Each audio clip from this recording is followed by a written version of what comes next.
hooded cultists chant, "Hail, Lord Vecna. Hail, Lord Vecna." And something else. He is not only missing his left arm, but his left eye. Vecna's dead. Killed by cats. So it was thought, my friend. So it was thought. But Vecna lives.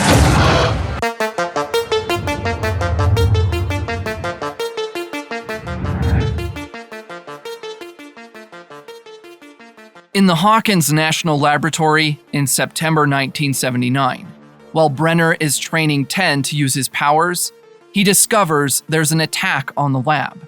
Brenner reacts too late and is knocked out by the attacker. However, when he comes to, he finds Elle all covered up in blood, with corpses everywhere. In the present day, 1986, the Hawkins High basketball championship game is set to hold on the same night as the Hellfire Club meeting.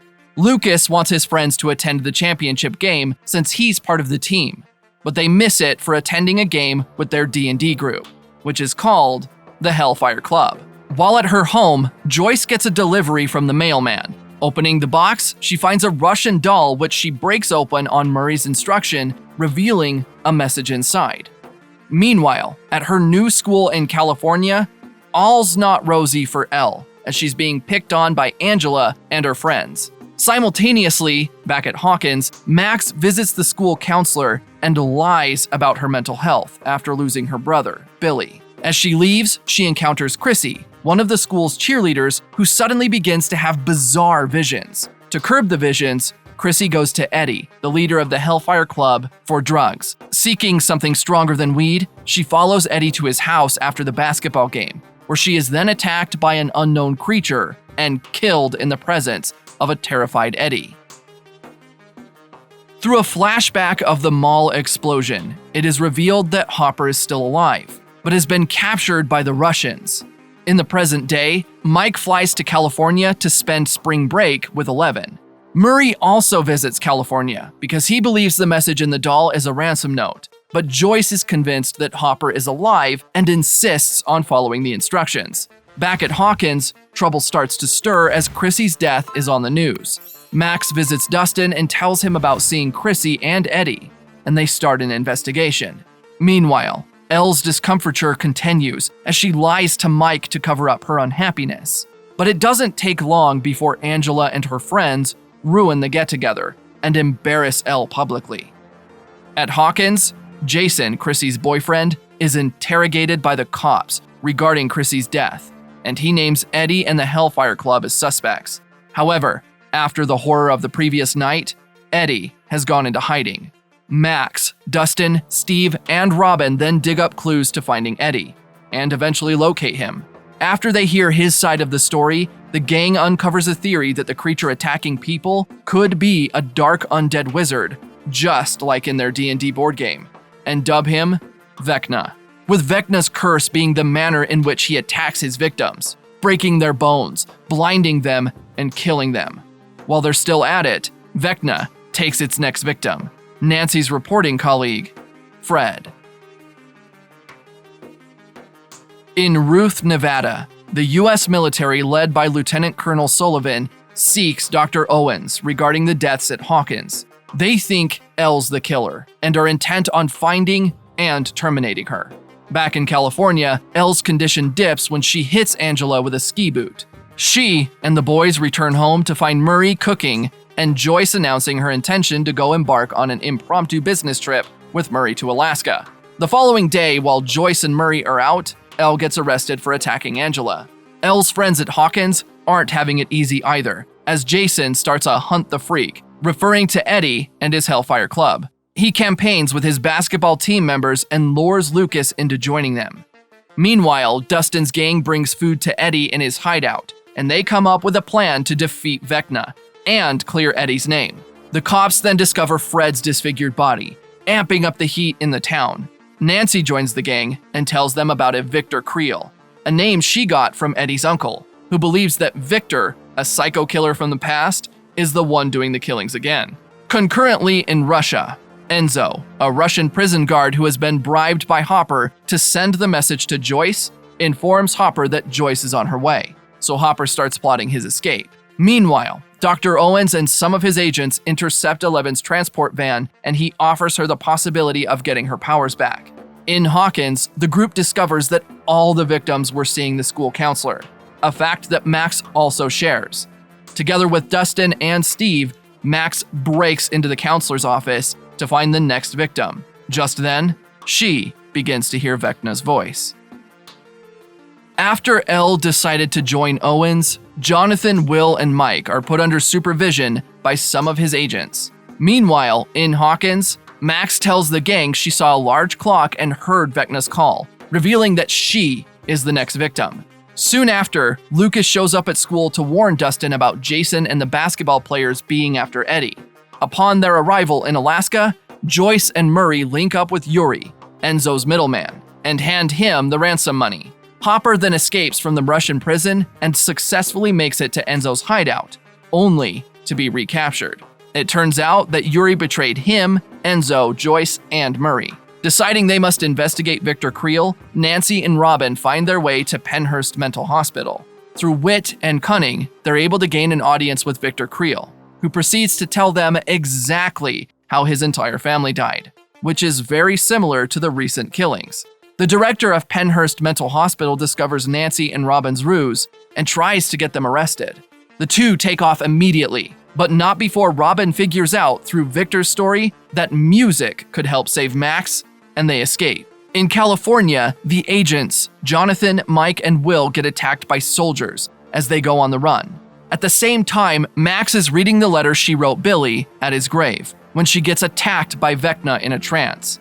As soon as that happens, Robin gets through to Dustin and he learns that they have to play Max's favorite song to save her, and they successfully do so.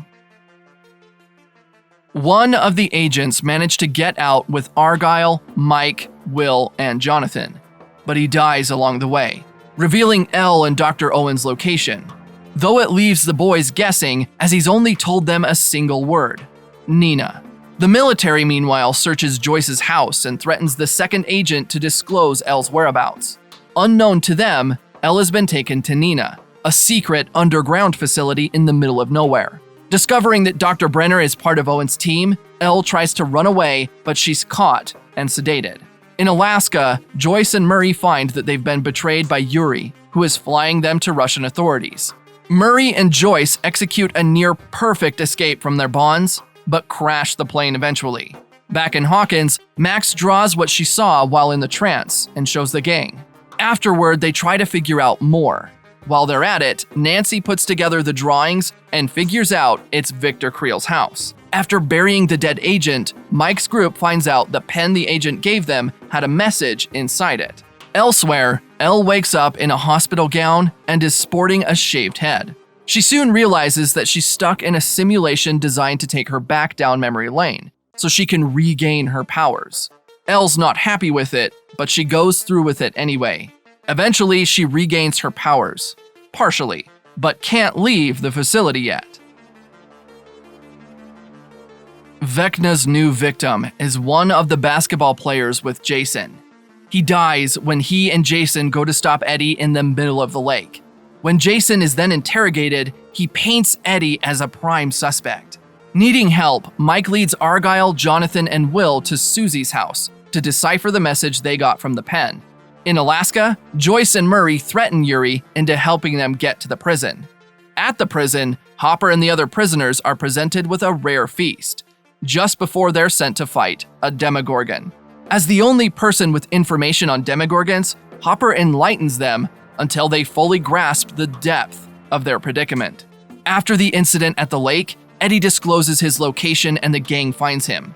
There, they realize there might be another gate to the Upside Down and follow electromagnetic signals until they end up at Lover's Lake. Meanwhile, Jason riles up the locals, getting them to believe that the recent spell of murders are sacrifices and that the Hellfire Club is a cult. Locating the spot with the strongest signal, Steve dives into the lake to investigate and ends up getting dragged into the Upside Down. Nancy, Robin, and Eddie have no choice but to go after him. In the Upside Down, Steve is almost killed by demobats until Nancy, Robin, and Eddie save him. While they're battling with Vecna's minions, the sheriff and the gang's parents gather in Nancy's house and try to interrogate Max, Dustin, and Lucas, but the kids lie to protect Eddie. In Nevada, 11 struggles to move forward in her training after the memories of her killing the other test subjects resurfaces. Meanwhile, in Alaska, as Hopper anticipates the confrontation with the Demogorgon, Murray accesses the prison by pretending to be Yuri, while Joyce and the real Yuri are his prisoners. Back in Hawkins, Erica helps Lucas and Dustin figure out a new theory of why the gate at Lover's Lake exists. They realize that Vecna leaves gates behind at each of the murder scenes, and through Morse code, via light bulbs, signals Steve, Nancy, and Eddie to head over to the upside-down version of Eddie's house, where Chrissy died, to find another gate. At the Russian prison, Hopper and Enzo hold the Demogorgon off while it picks off the rest of the prisoners. However, their plan starts to fail until Murray and Joyce infiltrate the control room and save them, with Joyce and Hopper being happily reunited. As Dustin comes up with a plan to help Steve and the others out of the Upside Down, Vecna gets to Nancy.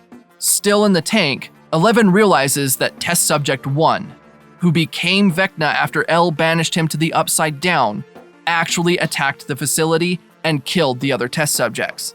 At the same time, Nancy is shown the true Victor Creel story, in which it is revealed that 1 is in fact Victor Creel's son, Henry, and he was the one responsible for killing his family and blinding his father. Vecna is Test Subject 1, and Test Subject 1 is Henry Creel. The gang scrambles to find Nancy's best music to break her out of Vecna's hold, but Nancy is eventually let out with a message for 11. In the Russian prison, the Demogorgon is on a rampage, and the Russian soldiers are helpless. Hopper discovers, to general horror, that the Russians are breeding Demogorgons. Meanwhile, Dr. Brenner's procedure achieves success as Elle wakes up with her powers fully restored.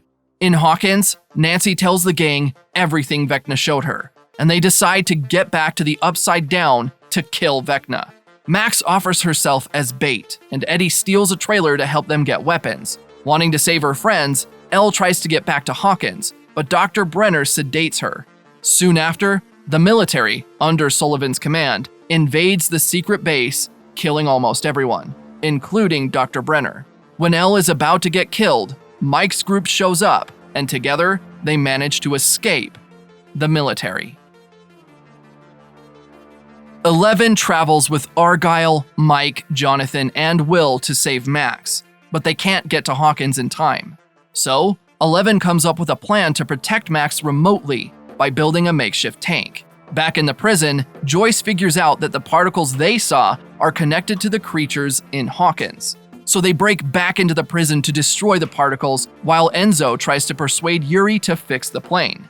But when Hopper and Joyce arrive in the prison, they soon discover that all the Demogorgons have escaped and killed the guards. In the Upside Down, Eddie and Dustin set up a metal concert to draw the Demobats away, so that Steve's group can kill an unprotected Vecna, who is in the trance world to kill Max. However, things go south when Jason finds Henry's house and commands Lucas to wake Max up, thereby interfering with the plan. But when Lucas refuses, they get into a fight. Meanwhile, Hopper, Joyce, and Murray come up with a plan to lure all the Demogorgons to the pit, while Yuri burns them with a flamethrower. Max's plan, to keep herself away from Vecna in a happy memory while the group looks for his actual location, fails. Vecna invades her memory and almost has her, but Elle shows up and attacks him. She's able to hold him down, at first, until he overpowers her and tells her how he was sent by her to the Upside Down and discovered the Mind Flayer, which he then controlled and had sent after Elle, revealing Vecna to be the one behind everything. He then proceeds to kill Max, creating a huge gate in Hawkins that kills Jason and several other townspeople. While being overrun with Demobats, Eddie has Dustin escape back to Hawkins while he draws the bats to him and sacrifices himself for the group. Dipping into one last bit of courage, Elle is able to incapacitate Vecna, allowing the group to find and severely wound his real body in the Upside Down, but not killing it. Using her power, Elle also brings Max back to life, though she may not be able to regain her consciousness. With all parties finally united, they watch as Hawkins becomes to look like the new Upside Down.